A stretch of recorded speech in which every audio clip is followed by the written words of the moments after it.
My name is David Berkowitz, but the world knows me by the name scrawled on my infamous letters, Son of Sam.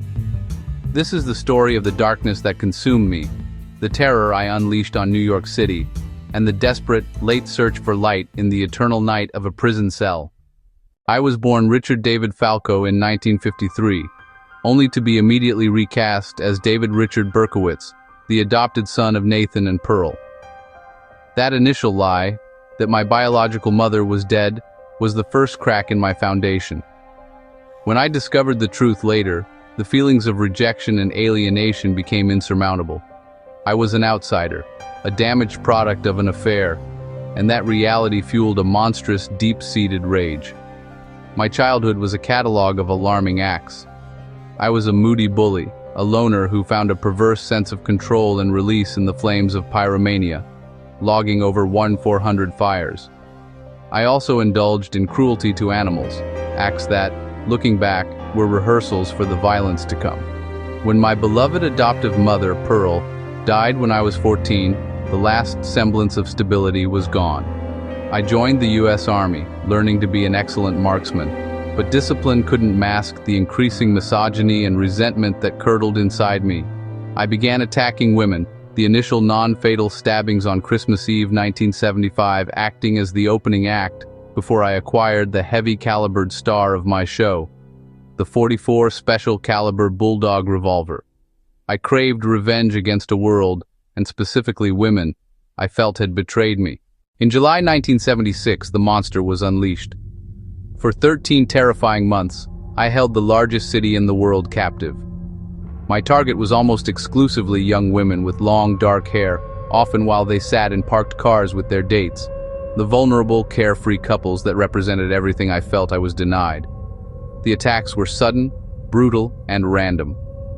July 29, 1976, Bronx, the first fatal shot, taking the life of Donna Laria, 18. January 30, 1977, Queens, Christine Freund, 26, died after being shot while sitting with her date. March 8, 1977, Queens. I broke pattern, killing Virginia Voskerikian, 19, as she walked alone, a bullet to the face, instant and horrifying. April 17, 1977, Bronx. After killing Alexander Esau, 20, and Valentina Suriani, 18, I left my first chilling note, claiming the name that would forever stain history, the Son of Sam.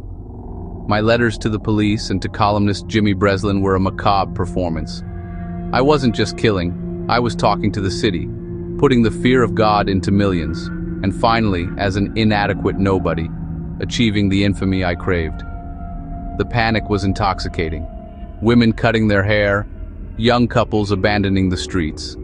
The final attack, killing Stacy Moskowitz, 19, and blinding Robert Violante on July 31, 1977, was the crescendo. My reign of terror ended on August 10, 1977. A simple parking ticket near the scene of my last crime led the police straight to my apartment in Yonkers. The elaborate lie about the demon dog, Harvey, was eventually retracted. The true motive was always personal rage, resentment, and a desire for notoriety. I pleaded guilty to 6 counts of second-degree murder and was handed 6 consecutive life sentences, a total of 365 years. Years passed in the concrete tomb of my cell. The immensity of the horror I had caused, the realization that I had slaughtered innocent people to feed a narcissistic rage, drove me to the brink of utter despair. I was consumed by guilt, completely broken, and saw no hope for salvation. Then, in the mid-1980s, I encountered a fellow inmate. He saw my utter misery and didn't judge. Instead, he offered me a Bible and asked me to read Psalm 34. As I read the words about the Lord being near to the brokenhearted, a truth I had spent my life denying finally broke through the darkness. I realized the same Jesus who forgave murderers and sinners could forgive even me. In 1987, I committed my life to Christ. I am no longer the son of Sam.